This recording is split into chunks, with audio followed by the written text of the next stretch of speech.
Hey everybody, welcome back to the channel. What I have on the workbench tonight that I'm going to be working on is one of two of the power feed units that I picked up at the flea market dirt cheap. These are Servo brand Type 200. It says made in the USA. On the back here is a label that indicates that this is made by the Servo Products Company of East Lake, Ohio. There's a toggle switch on the bottom here. We turn it on, that powers the unit on. When the unit's powered on, we get this little blue LED. So if you don't get this lighting up right away, you know you have, right off the bat, you know you have a power issue, electrical issue. This one almost sounds more mechanical. If I turn this on, vibrating like crazy. It's funny, it sounds like electrical high voltage arcing, but it's not. If I turn it all the way down, it shuts off. And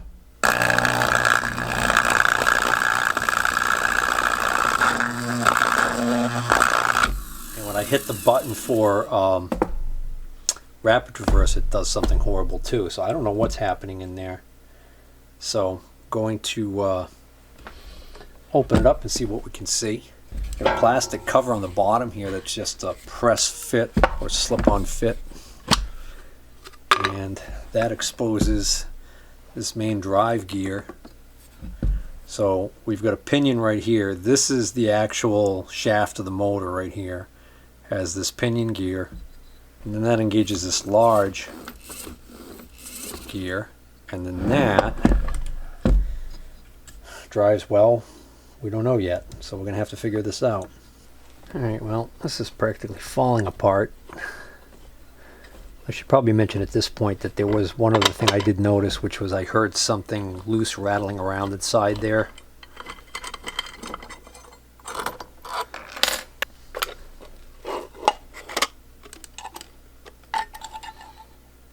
Couple of cables going up to that button, which is going to be one cable with two wires is for the LED that lights up. There's a little wire tie right there to keep that from falling off, and that's going to have to be cut. Which I guess that's a good sign. It means nobody had this apart. Okay, so by taking those two plugs off, I'm able to separate this top section. There's a spring here just waiting to fall off, so I'm going to take that off. Alright, so we've got a circuit board here. It's the toggle switch down there I can see. Interesting switch there. This must be a potentiometer, which is a fancy way of saying a variable resistor. Well, this is interesting. There's not really much here to this thing. Certainly really isn't anything to explain all that noise. It's interesting. Why is that loose? I'm asking why this is loose because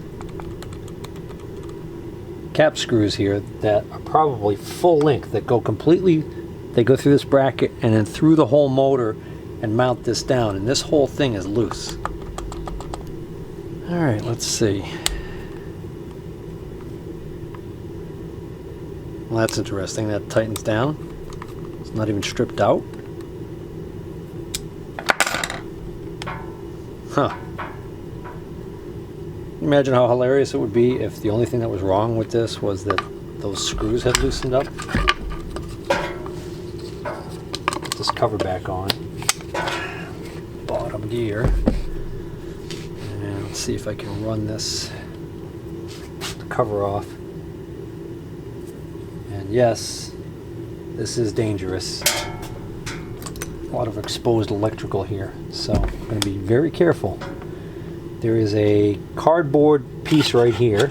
Okay, this is the only thing keeping the back side of this circuit board from shorting out to the case, so you don't want to run it with that out.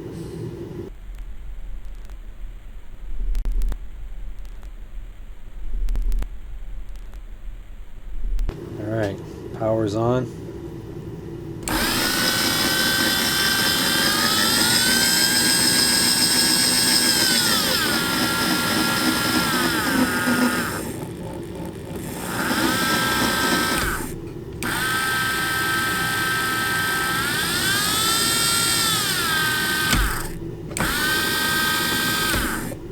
Okay, sounds a lot better.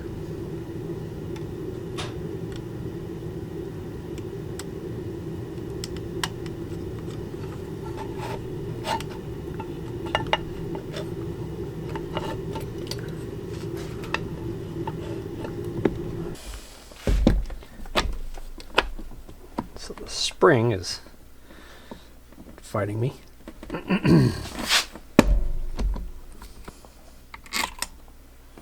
Just going to put 2 screws in for right now, diagonally across from each other, until I can test it. Plug it back in. Alright, my light's working.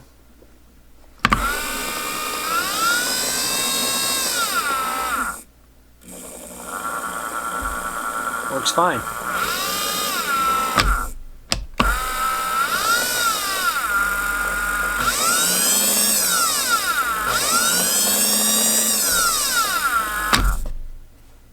That was easy.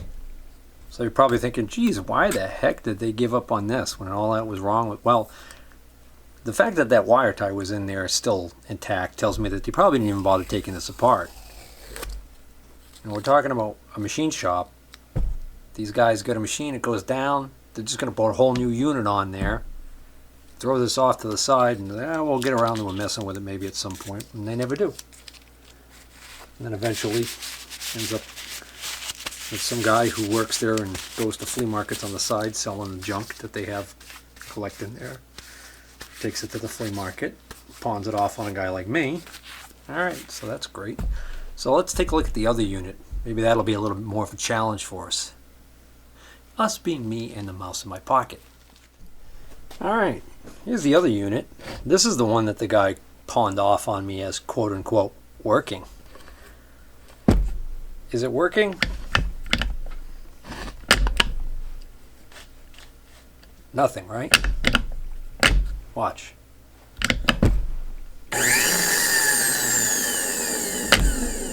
And it even reverses direction.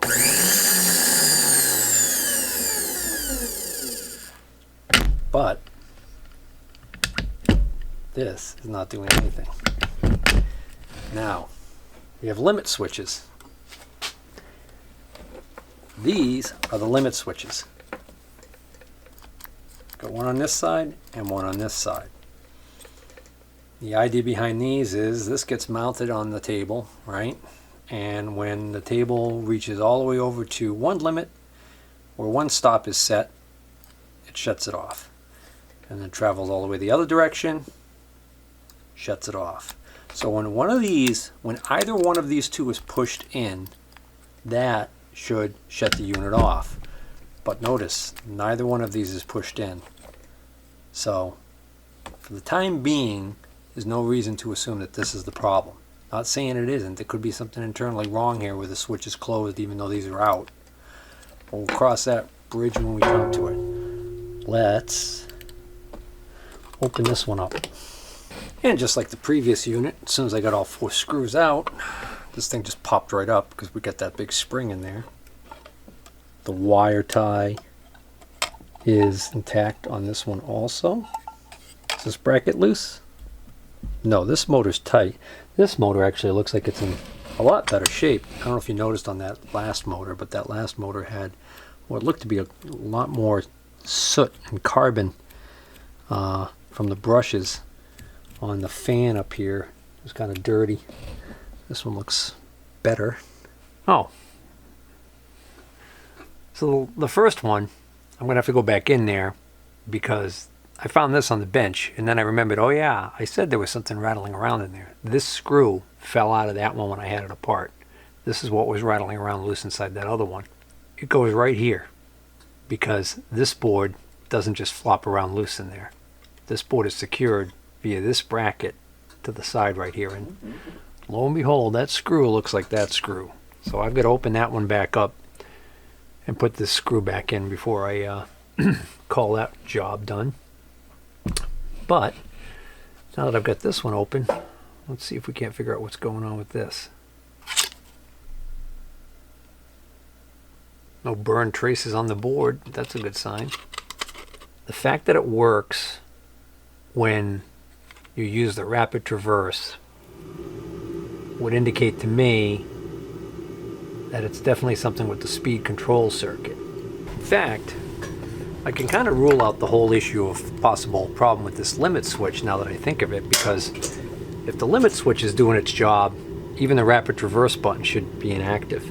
I've hooked this plug back up because I'm pretty sure this is going to be the contacts for the rapid traverse switch. I don't really need the LED. How do I know which plug is which? Well, this plug that goes up here is red and black, which would signify polarity, and you have to have the correct polarity for the LED to light. Whereas this one just has orange and brown. This plug, there's no polarity because it's just a switch contact. So there we go. So I know it's on even though the LED's not lit, right? And I can prove my theory about this by pushing this in. You can hear a little relay closing in there. Nothing happening. Then I'll push the other one. Oh, interesting.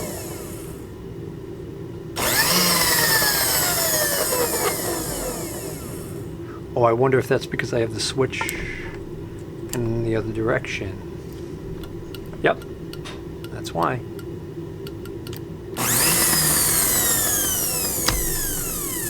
Limit switch is working properly. So we are faced with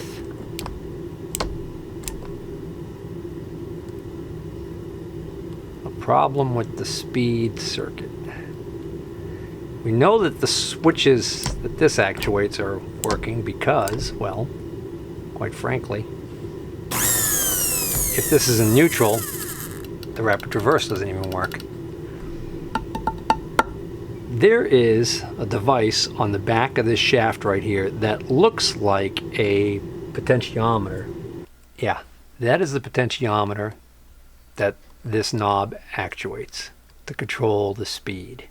So we're back to the potentiometer and the circuit that it controls. We're back to a problem on the board here, unfortunately. So if I were a betting man, I would bet that when you press the rapid traverse button, you actually are bypassing that speed control circuit and sending full voltage to the motor, and that's why the rapid traverse still works. If I unplug, there's 3 wires coming off of this potentiometer right here. They go into this wire bundle right down here and plug into the board right here. If I unplug this like so, I should be able to test the electrical resistance of this potentiometer to determine if it's playing nicely. I'm going to move these plastic little covers down a little bit so I can get my meter probe on there. No biggie. Piece of cake. Well, let me show you how you test the potentiometer. Ideally you want it out of circuit. In other words, you don't want it across other components in the circuit, which we did that. That was accomplished by simply unplugging it from the board right here. So these 3 wires now just go to this plug. They don't go anywhere else. So we've taken it out of circuit. So the potentiometer has 3 connections on it. The middle connection is almost always going to be the wiper. So if we look at the resistance from one outer connection to the other outer connection, we actually are going to see the resistance of the potentiometer, which in this case it's measuring about 478 k ohm, but it's probably a 500 k potentiometer. Okay, so now the way a potentiometer works is you basically have this band of resistive material that's deposited on a disc. And then you have the wiper, which is attached to this central pin that actually has a contact that actually touches that band. Okay, so let's pretend this is the band of carbon material, resistive material. And in reality, it's not 360 degrees. It's more like, from about here to here, right? So this is all carbon material in here, right? Okay. Then let's pretend this is our wiper. So we have an electrical connection to this, which is turned by the shaft and allowed to move like this. So if this is exactly halfway between the two, and it's in this position, the middle position, I am roughly the same distance from this end as I am from this end. So if I take an electrical resistance measurement from here to the wiper, it should be about the same as from here to the wiper. The more I turn in this direction, the closer that the wiper gets to this side, the lower the resistance would be from this wiper to this connection, and the higher the resistance starts to go from the wiper and this connection, because there's less resistive material between here and here than there is between here and all the way over here. So that's how this variable resistor or potentiometer works. When you turn the wiper all the way to max on one side, that's when you hit the minimum resistance between the wiper and that side. And that's when you hit the maximum resistance between the wiper and this side. And then when you turn it all the way back the other direction, like this, it flips. Now between the wiper and this side is minimum resistance, and between the wiper and this side is max resistance. Now that we know all that, it's a piece of cake to test this thing. We go here. Again, first check is I look at the total resistance of the whole thing. It's 480K. 480,000 ohms. Not unusual. I go to the middle, and either end, I'm getting 480K. I'm getting the max resistance. Why? Because the knob is probably turned all the way fully, in this case, counterclockwise, and it is. So I've got the wiper all the way over closest to this side. So if I go from the wiper to here, I should see the minimal resistance, which I do. It's 0 ohms. Now, if I hold this on here and I turn the knob, that resistance should start to go up. And it does. That's 28 ohms, 70 ohms, 135 ohms, 217, I'm sorry, this is K ohms. But you get the idea. And then I turn all the way over to the fully clockwise position. I go back to 480K. Now I've moved that wiper all the way over to this side. So now I've got max resistance between the wiper and the side I was just on. And now I should have minimum resistance from the wiper to this side. And I do, 0 ohms. Everything is pointing to this potentiometer as being perfectly fine and working perfectly normally. So we can rule that out. I do want to check one other thing. I want to check and make sure that I do not have a situation where I have a broken wire in this wiring harness. So what I'm going to do is I'm going to see if I can get on. I have very sharp little points on this on these probes. I'm going to see if I can get into these little areas right here. So I want to use the color code here. So the white and the black wire are the two far ends. Yep, that's working. Okay. And this and this. Yeah, okay. Well, that rules that out.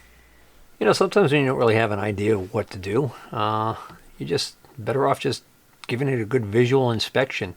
So I took the board out and looking at it to see if I can see any burnt components. Again, I already noticed that there weren't any burnt traces on the back here. That's a good sign.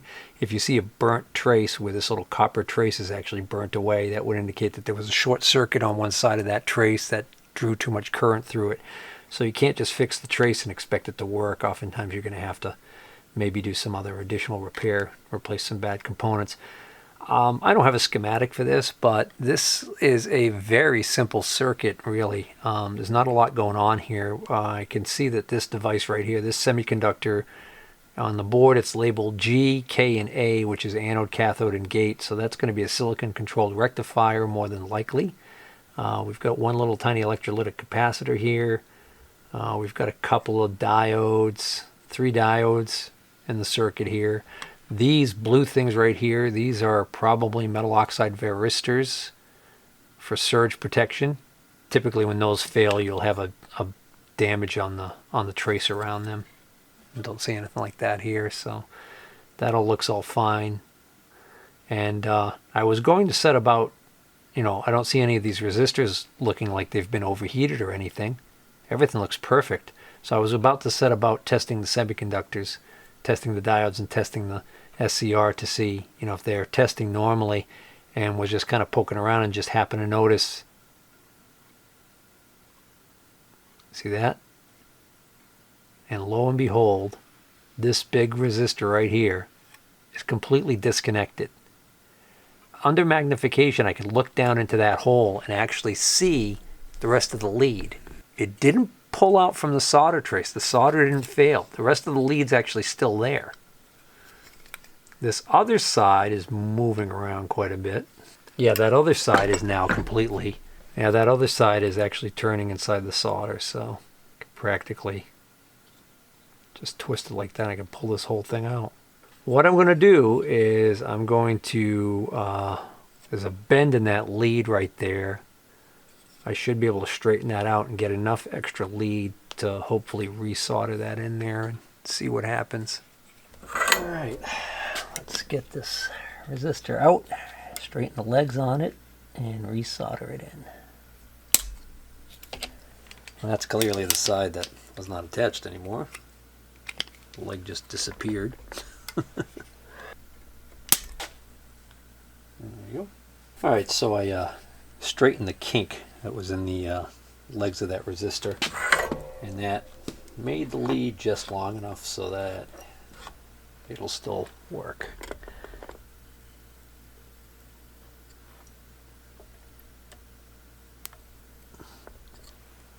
I just put it back together and test it out. Alright. Whoop, I got the switch on, but it's working.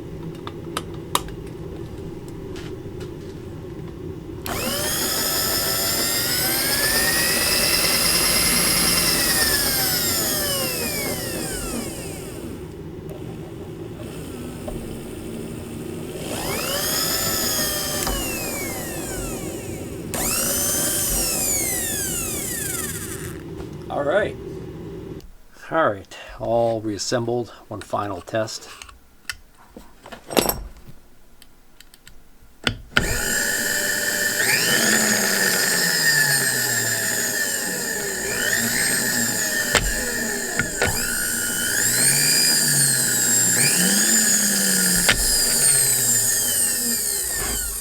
Now this really is a working unit.